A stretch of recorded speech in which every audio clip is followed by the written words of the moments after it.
The Leader of the Opposition.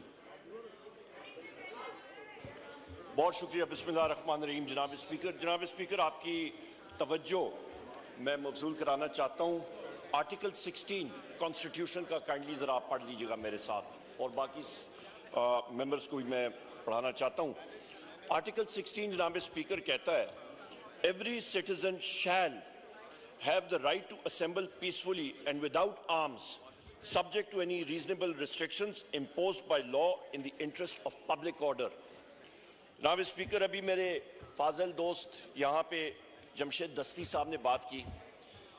यहाँ पे जनाब स्पीकर परसों चौथ से पंजाब के मुख्तलिफ शहरों में सेक्शन 144 इम्पोज किया जा रहा है, और सेक्शन 144 ये सीआरपीसी आपकी यहाँ पे सेक्रेटेरिएट से मैंने मंगा ली है, और इसका आप जरा मुआयना करें और इसको पढ़ें। ये आपके मुख्तलिफ चीजें पूरी करनी होती है, कंडीशनैलिटीज, उसके बाद इम्पोज होता है।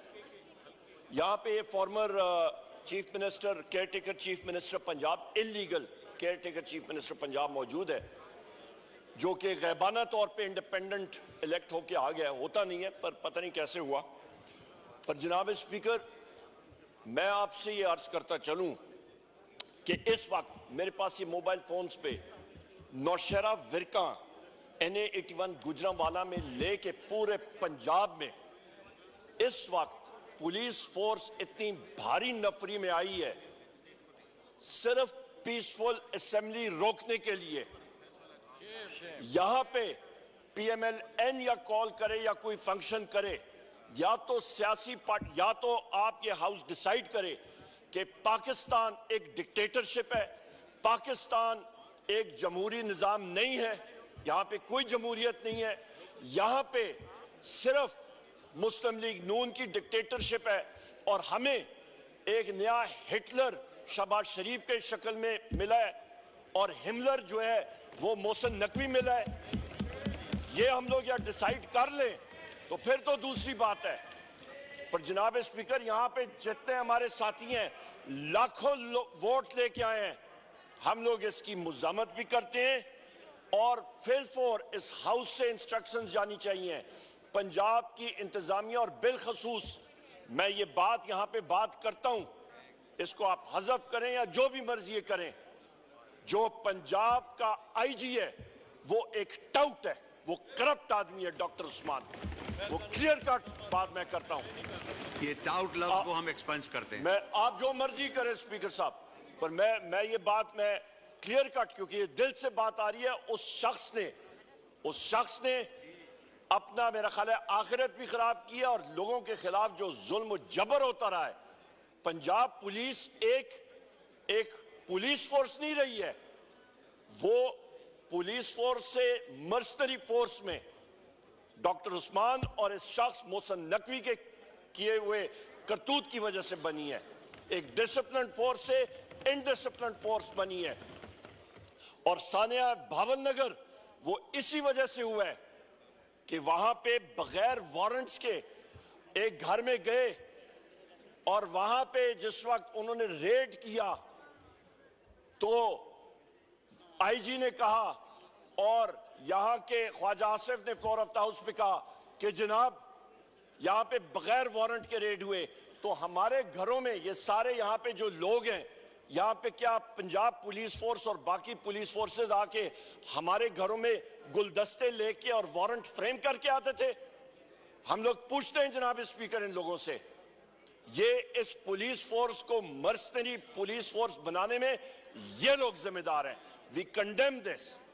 और दूसरी अहम बात जनाब स्पीकर, यहां पे फ्री असेंबली होनी चाहिए, आपकी चेयर से रूलिंग आनी चाहिए, फ्री असेंबली यहां पे आइन का मैं फिर कोट कर लेता हूं। और दूसरी अहम बात, भावलनगर में ये एग्जाम्पल बनती है कि जिस वक्त पुलिस फोर्स किसी घर में बगैर वारंट के जाए और पुलिस गर्दी करे, तो 50-100 आदमी इकट्ठे करके तो उनकी धोबी पटकार या धोबी दुलाओ और डड्डू परेड कराएं तो वो सुधर जाते हैं। क्या ये मैसेज उन्होंने दी है? जनाब स्पीकर, इंसिडेंट का मैं फिर फ्लोर ऑफ द हाउस पे बात करता हूं, भावल नगर इंसिडेंट का। वहां पे आपकी जुडिशियल इंक्वायरी होनी चाहिए और उसके साथ साथ आज के हवाले से और उसके सामने और जनाब स्पीकर, आज फिर मैं रिपीट करता हूं, पूरे पंजाब में रात से रेड शुरू है।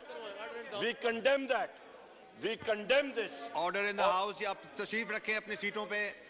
और इसका जनाब speaker, we condemn this. Immediate ये पुलिस गर्दी खत्म हो। हम लोगों ने हमेशा पीसफुल असेंबली की है और ये चीज जो है काबिल कबूल नहीं है। और इसके साथ साथ क्योंकि ये इस्लामाबाद कैपिटल टेरिटरी भी इंटीरियर मिनिस्ट्री के नीचे आती है, यहां पे भी इस्लामाबाद में ये इस चीज से नहीं निकल सकते। इस्लामाबाद में भी पीसफुल रैलीज निकलेंगी, किसी किस्म की दफा 144 की जरूरत नहीं है। जनाब स्पीकर, मैं आखिरी दो बात करके फिर यहां पे बैठूंगा। बुशरा बीबी का केस, यहां पे जो उनके साथ जुल्म सितम हो रहा है, एक छोटे से कमरे में अडयाला जेल की अथॉरिटीज ने उनको महसूल करके बंद किया हुआ है। उनको मेडिकल ट्रीटमेंट उनकी मर्जी की नहीं मिल रही। उनके स्कैन्स गवर्नमेंट अस्पताल में उनको मैनिपुलेट करने के चांसेस बहुत ज्यादा थे और जो होते भी रहे। हमारी डिमांड है कि उनको जल्द से जल्द रिहा किया जाए, क्योंकि वो इद्दत केस में कभी प्रोसिक्यूटर इधर भागता है, गवर्नमेंट का वकील कभी इधर भागता है, कभी उधर भागता है। बोगस केस है वो। और जनाब स्पीकर, उनको medical facilities, medical scan private अस्पताल से, शौकत खानम से और शौकत खानम के डॉक्टर से उनको मुहैया की जाए, क्योंकि हमें ये गवर्नमेंट के अस्पताल के डॉक्टर्स और इनके स्कैन्स पे बिल्कुल हमें भरोसा नहीं है, क्योंकि ये मैनिपुलेट होते हैं। जिस तरह के प्लेटलेट्स नीचे से एजेंसीज ने उस वक्त भी मैनिपुलेट किए थे। जनाब वाला, मैं आखिर में आपसे ये रूलिंग एक बार फिर चाहूंगा, आपसे एक क्लियर कट रूलिंग आनी चाहिए कि पंजाब गवर्नमेंट को और यहां पे फेडरल गवर्नमेंट को पाकिस्तान तहरीक इंसाफ के लोगों को दीवार से लगाने की कोई जरूरत नहीं है। हम लोग यहां पे ठीक ठाक तादाद में मौजूद हैं। हम लोग मुहब्बे वतन लोग हैं। 3 करोड़ लोगों ने पाकिस्तान तहरीक इंसाफ को वोट दी है। ये हुकूमत फॉर्म 47 की बैसाखियों पे आई है और ये ऐसी चीजें 2 मिनट में तब्दील हो जाती हैं। जनाब स्पीकर, जिंदगी का और हुकूमत चेंजेस का, मौत का कोई पता नहीं लगता। वक्त आने जाने में कोई चीज नहीं। जनाब स्पीकर, मैं इसीलिए आपका गुजारिश करूंगा कि प्लीज आपकी क्लियर कट फॉर डेमोक्रेसी ये रूलिंग जो है ये क्लियर कट है। अभी जमशेद दस्ती साहब ने बात की थी, यहाँ ये जमशेद दस्ती साहब यहाँ पे मौजूद हैं। यहाँ पे हमारे मुख्तलिफ साथी सारे पंजाब के मौजूद हैं।